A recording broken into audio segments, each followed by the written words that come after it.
Semester 2ல போன semester முடிகிறப்போ வந்துட்டு எங்களுக்கு ஒரு குறுஞ்செய்தி வந்துச்சு ஹாஸ்டல். என்ன அப்படின்னா, இந்த ஹாஸ்டலை விட்டு நீங்கள் காலி பண்ணிட்டு போயிடணும் அப்படின்ற மாதிரியான ஒரு நியூஸ். அது எந்த ரீசனும் அவங்க சொல்லலை, ஆல்டர்னேட்டிவ் எதுவுமே சொல்லலை. அதுக்கப்புறம் நம்ம கேட்டதுக்கு அப்புறமா ஆல்டர்னேட்டிவ் வந்துட்டு உங்களுக்கு ஹாஸ்டல் ஃபுல்லாகவே அரேஞ்ச் பண்ணி தரோம், ஏற்கனவே இருக்கிற ஹாஸ்டலில் அரேஞ்ச் பண்ணி தரோம் சொன்னாங்க. ஆனால் அதில் என்ன ப்ராப்ளம்னா, ஆல்ரெடி அங்கே அது 3 பேர் இருக்கக்கூடிய ரூம் தான். ஆனால் அதில் வந்துட்டு இவங்களே கொஞ்சம் கொண்டு போய் டஞ்சென்ட்டாக அடைக்கிற மாதிரியான சுச்சுவேஷன். ஸோ அது அப்படியே நடந்துச்சு. இப்போ சுச்சுவேஷன் என்னாச்சுன்னா, அங்கே இருக்கிற பாத்ரூம்ஸாக இருக்கட்டும், இல்லை வந்துட்டு கபோர்ட்ஸாக இருக்கட்டும், இதெல்லாம் யூஸ் பண்ணுறதுல பிரச்சனை வந்தனால ஸ்டூடெண்ட்ஸ் எல்லாம் ப்ரொடெஸ்ட் பண்ண ஆரம்பிச்சிட்டாங்க. இன்னொன்று 4 பேராக இருக்கிறது அங்கே நிறைய ஆக்சஸ் பண்ண முடியல, கஷ்டமாக இருக்குது, டஞ்சென்ட்டாக இருக்குன்னா கேட்டிருக்காங்க.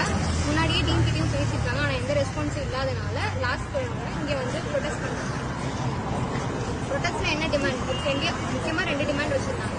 எங்களுக்கு வந்துட்டு ஒரு பெர்மனன்ட் பில்டிங் வேணும், ஆனால் அதுக்கான டைம் எடுக்கும்னு எங்களுக்கு தெரியும். அதனால டெம்பரவரியாக எங்களுக்கு லீஸ்க்கு ஒரு பில்டிங் வந்துட்டு எடுத்து அதை ஆல்டர்னேட்டிவாக எங்களுக்கு கொடுக்கணுங்கிறது தான் ஃபர்ஸ்ட்.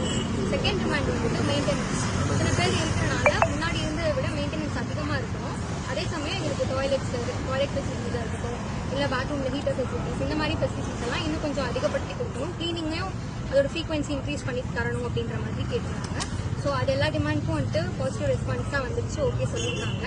இந்த ஆல்டர்னேட்டிவ் பில்டிங் நம்ம லீஸ் கேட்டது மாத்திரம் மண்டே வந்துட்டு ரிப்போர்ட் அனுப்புறேன்னு நமக்கு சொல்லியிருக்காங்க. மண்டேக்குள்ளே ரிப்போர்ட் அனுப்புறேன். என்ன மாதிரியான ரிப்போர்ட்னா, லைக் எங்கள் பக்கத்தில் எந்தெந்த மாதிரியான பில்டிங்ஸ் வந்துட்டு காலியாக இருக்குது அப்படின்ற மாதிரியான ரிப்போர்ட்ஸை நாங்கள் பார்த்து மண்டே அனுப்பிச்சு வைக்கணும்னு சொல்லியிருக்காங்க. கிட்டத்தட்ட நாங்கள் ஒரு 2 மணிக்கு இங்கே ப்ரொடெஸ்ட் ஸ்டார்ட் பண்ணோம். ஒரு வாட்டி பேச்சுவார்த்தைக்கு வந்தாங்க, அதுக்கப்புறம் ரொம்ப நேரமாக உட்காந்துருந்தோம். அதில் கன்வின்ஸ் ஆகாதனால அப்படி இருந்துமே வந்துட்டு வரல.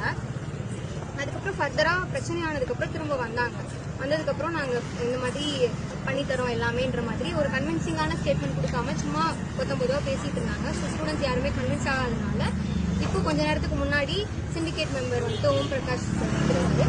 ஸோ அவர் வந்துட்டு நமக்கு ரிட்டர்ன் ஸ்டேட்மெண்ட் கேட்டிருந்தோம், ஆனால் ரிட்டர்ன் ஸ்டேட்மெண்ட் வந்து கொடுக்கல. மண்டே வந்து தரதா சொல்லியிருக்காரு. மண்டே இந்த ரிப்போர்ட்டு தரதா சொல்லியிருக்காங்க.